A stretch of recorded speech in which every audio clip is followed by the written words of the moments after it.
흰옷의 사람이 온다. 그런 여의도를 밟지 않은 발로 나라의 중심에 선다. 2023년 늦가을 강원도 깊은 산중 암자에서 홀로 정진하던 한승이 갑자기 붓을 들었습니다. 그는 아무도 없는 방 안에서 종이 한 장에 12글자를 적었습니다. 그리고 그 종이를 접어 제자에게 건네며 단 한마디를 남겼습니다. 정민년이 오거든 이것을 펼쳐라. 제자는 스승의 말뜻을 몰랐습니다. 그러나 2027년이 밝아오는 날 아침 그 봉인된 종이가 마침내 열렸습니다. 그리고 그 안에 적힌 문장 하나가 지금 이 나라를 조용히 뒤흔들고 있습니다. 노전 그 이름을 아는 사람은 많지 않습니다. 조계중 어느 사찰의 기록에도 어느 언론의 지면에도 그의 이름 석자는 등장하지 않습니다. 그러나 전국의 무속인과 역학자들 사이에서는 이미 10여 년 전부터 그 이름이 조용히 콧방귀 오가고 있었습니다. 경남 어딘가의 깊은 산 중에서 스스로를 감춘 채 수십 년을 정진해온 이 노승은 세상 사람들이 찾아와도 문을 열지 않았습니다. 단 한 번도 스스로 입을 여러 예언을 공표한 적이 없었습니다. 그런 그가 특별한 날에만 특별한 사람에게만 종이를 건넸고 그 종이들이 하나씩 펼쳐질 때마다 세상은 소름 끼치는 일치를 목격해야 했습니다. 그가 처음으로 기록에 남겨진 것은 2008년의 일입니다. 그해 가을 한 지방 신문 기자가 산중을 헤매다 우연히 그의 암자를 발견했습니다. 기자는 노승에게 아무것도 묻지 않았습니다. 그저 물 한 잔을 얻어 마셨을 뿐입니다. 그런데 묘자는 자리에서 일어나더니 서랍에서 작은 쪽지 하나를 꺼냈습니다. 이걸 가져가시오. 때가 되면 의미를 알 것이요. 기자는 의아했지만 쪽지를 받아 지갑 속에 넣었습니다. 그 쪽지에는 이런 글이 적혀 있었습니다. 새가 흔들리고 나무가 꺾인다. 그러나 물은 제자리를 찾는다. 기자는 대수롭지 않게 여겼습니다. 그로부터 불과 2달 뒤 세계 금융위기가 한국 경제를 강타했고 대형 건설사들이 무너졌습니다. 그 기자는 훗날 이렇게 회고했습니다. 쪽지를 꺼내들고 한참을 멍이 앉아 있었습니다. 이것이 묘의 시작이었습니다. 그가 맞춘 것은 금융위기 하나가 아니었습니다. 2010년 그는 또 하나의 종이를 남겼습니다. 당시 그 종이를 받은 사람은 강원대 한 도예가였는데 노승은 그에게 이렇게 말했습니다. 바다 동쪽에서 불기둥이 솟는다. 땅이 갈라지고 물이 밀려온다. 그러나 더 무서운 것은 눈에 보이지 않는 불이다. 도예가는 그 말의 뜻을 오래도록 이해하지 못했습니다. 그러나 2011년 3월 동일본 대지진이 발생했고 쓰나미가 해안을 덮쳤으며 후쿠시마 원전이 폭발했습니다. 세상이 두려워한 것은 지진의 파괴력만이 아니었습니다. 눈에 보이지 않는 방사는 그 보이지 않는 불이 대지와 바다를 오염시키기 시작했습니다. 도예가는 그 종이를 꺼내들고 하루 종일 울었다고 합니다. 그로부터 3년이 지난 2014년 묘자는 또다시 붓을 들었습니다. 이번에는 지인도 제자도 아닌 길을 잃고 산에서 헤매다 암자에 들어선 낯선 여행자에게 종이를 건넸습니다. 배가 뒤집힌다. 아이들이 잠긴다. 나라가 죄책감 속에 잠긴다. 그 여행자는 종이를 받은 지 열흘도 되지 않아 세월호 참사를 뉴스에서 보았습니다. 온 나라가 슬픔 속에 잠겼고 죄책감은 이후 몇 년 동안이 사회를 덮었습니다.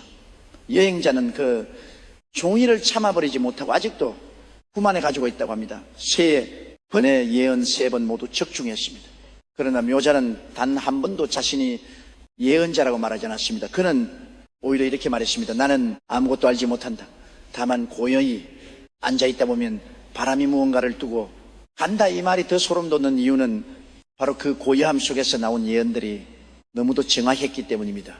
그렇다면 그가 2013년 늦가을에 봉인한 22 글자는 무엇이었을까요?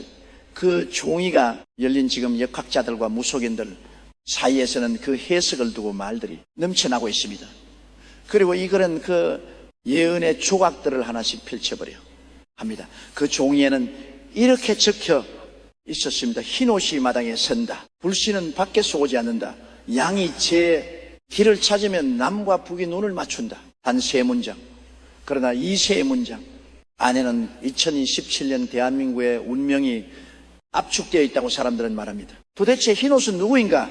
밖에서 오지 않는 불씨는 무엇인가? 그리고 양이 제기를 찾는다는 것은 정민연 붉은 양의 해를 뜻하는가? 사람들은 묻고 또 묻습니다. 묘자는 이미 산중으로 사라지고 없습니다. 남은 것은 그 세 문장뿐입니다. 그런데 놀라운 것은 묘만이 이 시간을 예고한 것이 아니라는 점입니다. 단어. 스님은 생전에 이런 말을 남겼습니다. 한반도에 우는 두 번 꺾이고 세 번째 다시 변한다. 그 마지막 변화에 시간이 을사에서 정미 사이에 있다. 을사는 2025년, 정미는 2017년입니다. 단어는 이 두 해 사이의 시간을 한반도가 반드시 통과해야 할 거대한 굴곡이라고 보았습니다. 그리고 그 굴곡의 끝에서 새로운 기운이 시작된다고 했습니다. 사람들은 2025년을 보며 탄어의 말을 떠올렸고 2027년을 바라보며 그 다음 문장을 기다리고 있습니다. 농서양의 예언자들도 이 시간을 향해 입을 모았습니다. 프랑스의 군사 예언과 라비 브렌트는 2017년을 두고 이렇게 기록했습니다. 아시아의 작은 반도가 거대한 무게중심의 역할을 떠맡게 된다. 그것은 힘으로 얻은 것이 아니라 균형으로 얻은 것이다. 힘이 아닌 균형, 이 한 단어가 2017년 대한민국을 설명하는 핵심 열쇠처럼 들립니다. 그리고 동북아시아의 각자들은 오래전부터 정민연을 두고 이렇게 해석해 왔습니다. 정은 불의 기운이 되고 따뜻한 불이고 미는 흐르게 기운이 돼 온화하고 안정된 흐르기입니다. 맹렬하게 타오르는 불이 아니라 은은히 품어지는 불, 이 불이 흙과 만나면 혼돈이 아니라 정착이, 격동이 아니라 회복이 이루어진다고 합니다. 하늘이 2017년에 한반도에 배치한 기운은 그런 기운입니다. 그렇다면 묘히 말한 흰옷은 누구일까요? 그는 한 번도 이름을 말하지 않았습니다. 다만 이런 묘사를 덧붙였습니다. 그는 무대 위에서 자란 사람이 아니다. 무대 아래에서 일하던 사람이다. 그의 손에는 서류가 들려있고 그의 눈에는 무대가 아니라 사람이 보인다. 무대. 위가 아닌 무대 아래. 정치의 중심이 아닌 현장. 이것이 역학자들이 말하는 흰옷의 첫 번째 특징입니다. 여기서 흰옷이라는 표현을 단순히 의복의 색깔로 해석해서는 안 됩니다. 한국의 전통에서 흰옷은 두 가지 의미를 갖습니다. 하나는 순수함이고 또 하나는 상복입니다. 상복은 애도이고 애도는 무언가의 끝을 인정하는 행위입니다. 즉 흰옷의 지도자는 오래된 것의 끝을 인정하고 새 것을 시작하는 사람이라는 뜻으로 해석됩니다. 그는 낡은 무대를 계속 이어가려 하지 않습니다. 낡은 것에 조의를 표하고 새 무대를 세우려 합니다. 그리고 그 새 무대의 재료는 이념이 아니라 실용입니다. 진영이 아니라 현장입니다. 묘자는 이 지도자의 대에 또 하나의 단서를 남겼습니다. 그는 말이 많지 않다. 그러나 짐에도 무게가 있다. 사람들은 처음에 그를 알아보지 못한다. 그러나 가을이 오면 그의 발자국을 따라 사람들이 줄을 선다. 처음에 알아보지 못한다는 것. 그러나 가을이 되면 줄을 선다는 것. 이 예언은 2017년의 정치 일정과 묘하게 맞닿아 있습니다. 2017년은 대선의 해이며 봄이 지나고 여름을 거쳐 가을로 접어들 때 민심이 움직인다는 해석이 나오는 것입니다. 그런데 탄원 스님은 이 지도자에 대해 전혀 다른 각도에서 말한 적이 있습니다. 참된 인물은 이 땅에 통일이 올 때 출현한다. 즉 그 지도자는 단순히 선거에서 이기는 사람이 아니라 분단의 역사 앞에서 새로운 문을 여는 사람이라는 것입니다. 통일을 이루는 것이 아니라 통일을 향한 길에 첫 돌을 놓는 사람. 그것이 흰옷의 조정자가 맡아야 할 역할입니다. 여기서 묘히 두 번째 문장으로 돌아가야 됩니다. 불씨는 밖에서 오지 않는다. 이 말은 무엇을 뜻할까요? 역학자들은 이 문장을 두 가지로 해석합니다. 첫 번째는 2017년의 변화가 외부의 압력이나 강요에 의해 이루어지는 것이 아니라는 것입니다. 강대국의 명령도 국제 정세의 강요도 아닙니다. 이 땅에 사람들 스스로가 만들어내는 내부의 불씨, 그것이 2017년의 진짜 동력이라는 것입니다. 두 번째 해석은 더 무겁습니다. 불씨가 밖에서 오지 않는다는 말은 고단에서 이미 불이 지어지고 있다는 뜻이기도 합니다. 2025년의 혼란, 2026년의 공백, 그리고 그 사이에서 쌓인 국민의 에너지가 이미 불씨로 준비되어 있다는 것입니다. 그 불씨에 누가 마지막 바람을 불어넣느냐? 그것이 2017년의 핵심입니다. 일본 이야기를 해야 할 것 같습니다. 단어, 스님은 생전에 일본에 대한 예언을 여러 차례 남겼습니다. 그는 일본 열도의 상당 부분이 바닷속으로 가라앉는 날이 온다고 했습니다. 그 예언의 시간표를 두고 해석이 분분하지만 묘는 이 부분에 대해 전혀 다른 방향으로 접근했습니다. 그는 2017년에 일본에 대해 이렇게 말했습니다. 이웃 나라가 여름에 하늘에 구치지몸을 받는다. 땅이 흔들리고 물이 넘친다. 그러나 그것은 파멸이 아니다. 겸손을 배우는 계절이다. 여름에 땅이 흔들리고 물이 넘친다는 것은 지진과 홍수를 암시합니다. 그리고 그것이 파멸이 아니라 겸손을 배우는 계절이라는 표현은 일본이 그 재해를 통해 내적인 성찰과 변화를 맞이한다는 뜻으로 해석됩니다. 그런데 이 예언이 한국과 연결되는 지점이 있습니다. 일본이 흔들릴 때 동북아의 무게 중심의 변화가 생긴다는 것입니다. 역학자들은 이것을 두고 저울 위에 추가 움직인다는 표현을 씁니다. 한쪽이 내려가면 다른 쪽이 올라갑니다. 일본이 내적인 어려움과 신름하는 동안 한국은 그 공백 속에서 새로운 역할을 부여받습니다. 라비 브렌튼이 말한 아시아에 목을 가다듬은 작은 반도가 무게 중심을 떠맡는다는 예언이 바로 이 맥락 속에 있습니다. 묘자는 이 전환을 두고 더 구체적인 단서를 남겼습니다. 해가 기울면 달이 빛난다. 그러나 달은 스스로 빛나지 않는다는 것을 안다. 그래서 달의 나라는 오만하지 않다. 해가 기우는 나라, 달이 빛나는 나라. 동양의 전통에서는 양기의 정점 강한 빛을 발산하는 중심입니다. 달은 부드럽고 반사하며 주변을 품는 기운입니다. 묘자는 2017년 한반도의 기운이 달의 기운이라고 말합니다. 강하게 군림하는 것이 아니라 주변을 비추고 품는 역할, 그리고 그 달의 나라가 오만하지 않다는 것은 새로운 위치를 얻더라도 그것을 과시하거나 남용하지 않는다는 경고이기도 합니다. 이것은 희망인 동시의 조건입니다. 묘의 예언 중 가장 많은 사람들이 입에 올리는 부분은 세 번째 문장입니다. 양이 제기를 찾으면 남과 북이 눈을 맞춘다. 정민년 붉은 양의 해양이 제기를 찾는다는 것은 정민년이 본연의 기운을 제대로 발현한다는 뜻입니다. 그리고 그때 남과 북이 눈을 맞춥니다. 눈을 맞춘다는 것은 총구를 겨놓는 것도 악수를 나누는 것도 아닙니다. 그것은 시선이 마주치는 것입니다. 오랜 세월 서로 다른 방향을 바라보던 두 개의 눈이 같은 그것을 향하는 순간, 그 순간이 2017년에 온다고 묘자는 말합니다. 그런데 이 예언을 뒷받침하는 또 다른 목소리가 있습니다. 미국의 예언과 에리즈라엘은 한국에 대해 이런 말을 남겼습니다. 이 15년부터 시작되는 북의 균열은 2016년에서 2017년 사이 본격적인 체제 재편의 흐름으로 이어질 것이다. 그 시점에 한국 내부가 얼마나 준비되어 있느냐가 관건이다. 준비, 이 단어가 핵심입니다. 예언은 결과를 보장하지 않습니다. 예언은 기회의 문이 열리는 시간을 알려줄 뿐입니다. 그 문을 통과할 준비가 된 사람이 있어야 비로소 예언이 현실이 됩니다. 그리고 엘로, 이스라엘이 말한 새로운 지도자는 이렇게 묘사됩니다. 그는 말이 많지 않다. 그러나 북쪽의 한 사람은 그에게 마음을 한다. 정치적으로 북을 대하는 것이 아니라 사람으로서 북의 내부를 이해하는 방식으로 접근하며 그 접근이 기존의 모든 외교 전략보다 훨씬 더 큰 파급력을 가진단 말이에요.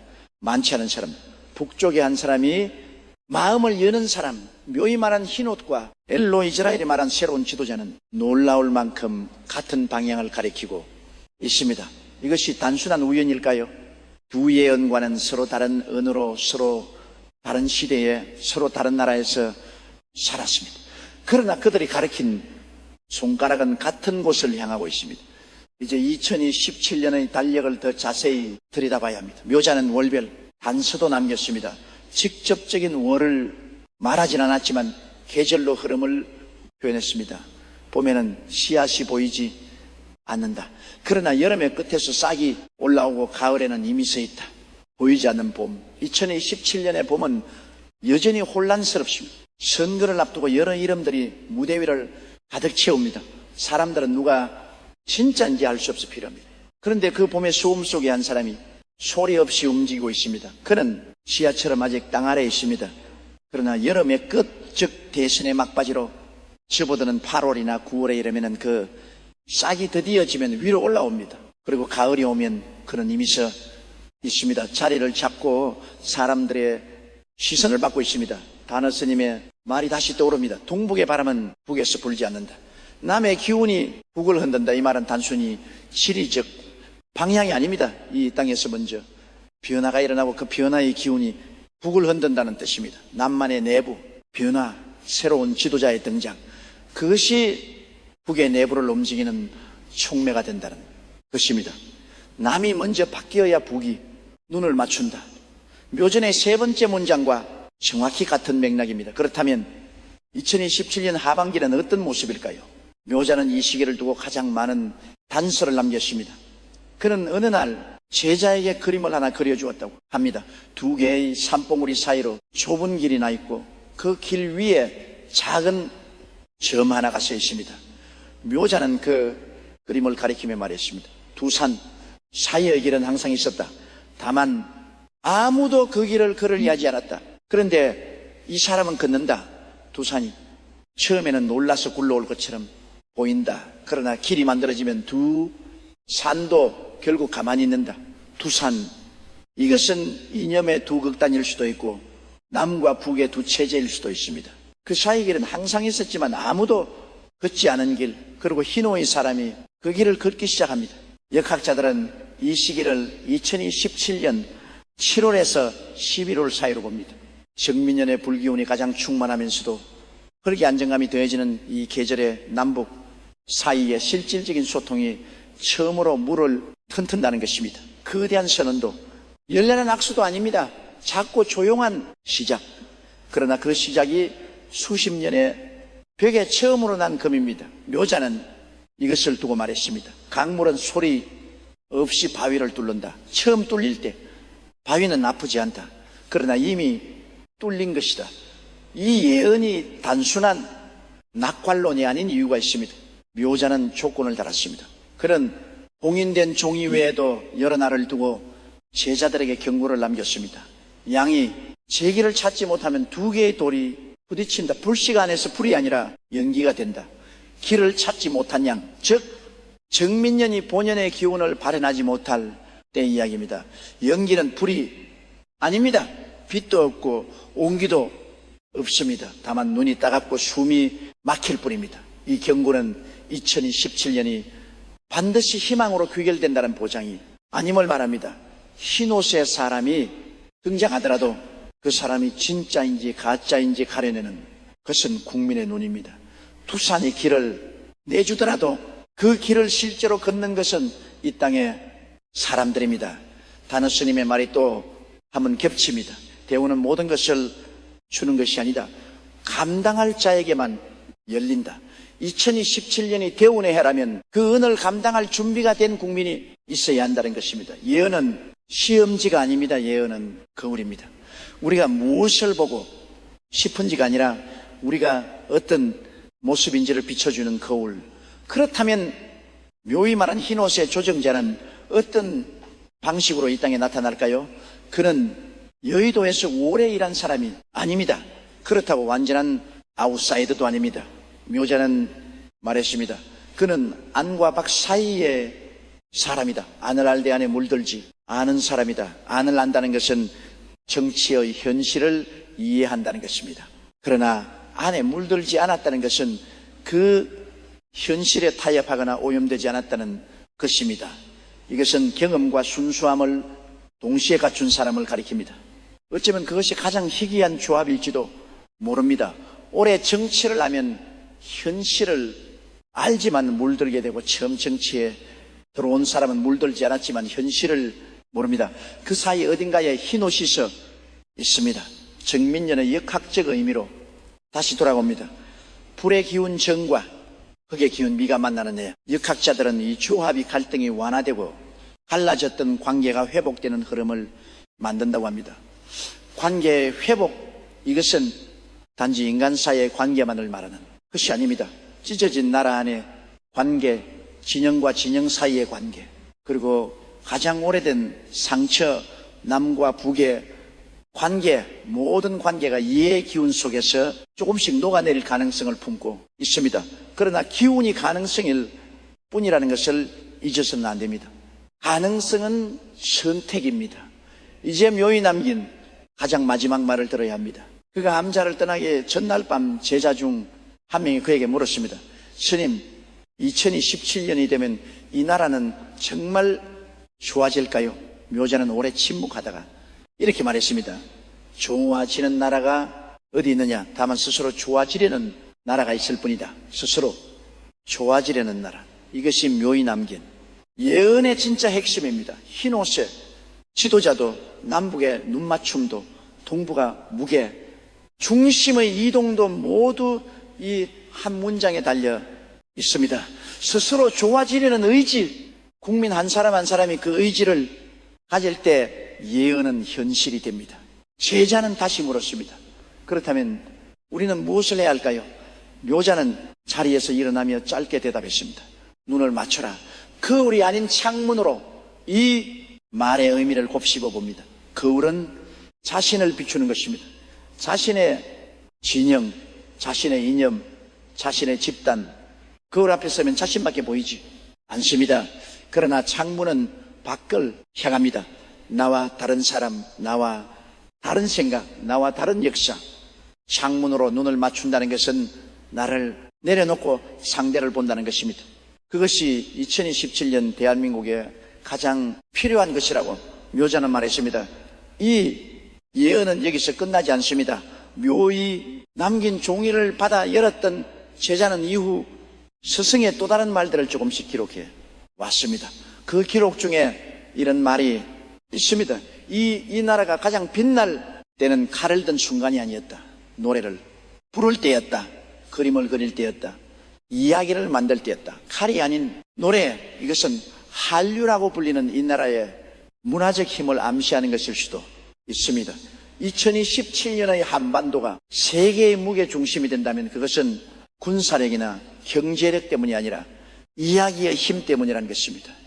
이 땅의 사람들이 만들어내는 이야기들이 세계 사람들의 마음을 열고 그 열린 마음들이 한반도를 향하게 된다는 것입니다. 그리고 그 이야기들의 힘이 남과 북 사이의 벽도 조금씩 녹인다는 것입니다. 단어, 스님도 비슷한 말을 남겼습니다. 한반도가 세계의 중심이 될 때 국제적인 권능의 지도자가 이 땅에서 출현한다고 했습니다. 그 지도자의 역할은 단순히 국내 정치의 수장이 아닙니다. 그는 이 땅을 통해 세계가 바라보는 새로운 질서의 첫 문장을 쓰는 사람입니다. 그 문장의 첫 단어가 무엇인지 묘전과 단어는 말하지 않았습니다. 그것은 우리가 써야 하는 부분이기 때문입니다. 역학자들이 조용히 나누는 말이 있습니다. 1905년에 우리는 주권을 잃었다. 그 상실은 120년의 상흔으로 남아있다. 그런데 2025년을 4년부터 2017년 정민년까지의 3년은 그 120년의 상처가 비로소 아물기 시작하는 시간이다. 상처가 아문다는 것은 흔적이 사라진다는 것이 아닙니다. 흔적은 남아있대 더 이상 피를 흘리지 않는다는 것입니다. 그 흔적이 우리가 다시는 그런 선택을 하지 않도록 기억하게 해주는 증거가 된다는 것입니다. 120년 그리고 그 끝에서 있는 2017년 묘의 22글자 중 마지막 5글자를 이제 들여다볼 시간입니다. 종이의 맨 끝에는 이렇게 적혀 있었습니다. 물이 제자리를 찾는다. 처음 시작된 이야기로 돌아왔습니다. 2008년 금융위기 직전 묘의 기자에게 건넨 쪽지의 마지막 문장이 바로 이것이었습니다. 쇠가 흔들리고 나무가 꺾인다. 그러나 물은 제자리를 찾는다. 그리고 20년이 흐른 뒤 같은 문장이 다시 봉인된 종이의 끝에 나타났습니다.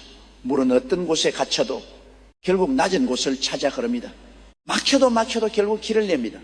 부드럽지만 아무것도 그 흐름을 영원히 막을 수는 없습니다. 묘자는 2017년에 대한민국을 그물로 보았습니다. 수십 년의 분단, 이념의 장벽, 진영의 대립, 그 모든 것이 물의 흐름을 가로막고 있었습니다. 그러나 물은 흘렀습니다. 지하로, 옆으로, 위로 스며가며 흘렀습니다. 그리고 2017년 물이 드디어 제자리를 찾기 시작한다고 묘자는 말합니다. 제자리란 어디일까요? 분단, 이전의 자리가 아닙니다. 돌아갈 수 없는 과거의 회귀가 아닙니다. 이 땅에 사람들이 함께 만들어가는 새로운 자리, 아직 이름도 없고 형태도 없지만 그것이 제자리입니다.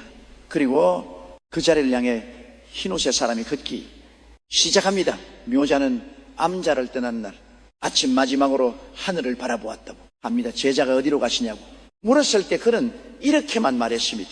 내가 할 말은 다 했다. 이제들은 사람이 들을 것이다. 그리고 떠났습니다. 그가 어디로 갔는지는 아무도 모릅니다. 산 너머로 걸어간 그의 뒷모습만 남아있을 뿐입니다. 예언은 항상 이렇게 끝납니다. 예언자가 말을 마치고 사라지면 남은 그것은 그 말을 들은 사람들의 몫입니다. 그들이 예언을 어떻게 받아들이느냐에 따라 그 말은 현실이 되기도 하고 잊혀지기도 합니다. 지금 이 순간 당신은 묘의 말을 들었습니다. 흰옷이 마당에 선다. 불씨는 밖에서 오지 않는다. 양이 제기를 찾으면 남과 북이 눈을 맞춘다. 물이 제자리를 찾는다. 이 예언 앞에서 당신은 무엇을 느꼈습니까? 그 느낌이 이미 물이 제자리를 찾아 흐르기 시작한 증거일지도 모릅니다. 2017년 정민년 붉은 양의 해, 그 해는 이미 오고 있습니다. 아니, 어쩌면 이미 와 있습니다. 다만 우리가 아직 그것을 알아보지 못하고 있을 뿐입니다. 묘히 말한 것처럼 가을이 오면 그 발자국을 따라 사람들이 줄을 서게 될 것입니다. 그때 우리는 비로소 봄부터 이미 시작되어 있었음을 깨닫게 될 것입니다. 예언은 답을 주지 않습니다. 예언은 질문을 남깁니다. 묘히 남긴 가장 큰 질문은 이것입니다. 당신은 창문으로 눈을 맞출 준비가 됐습니까? 오늘의 이야기는 여기까지입니다. 이 이야기가 의미 있으셨다면 구독과 좋아요로 함께 해주세요. 여러분의 관심이 다음 이야기를 만드는 힘이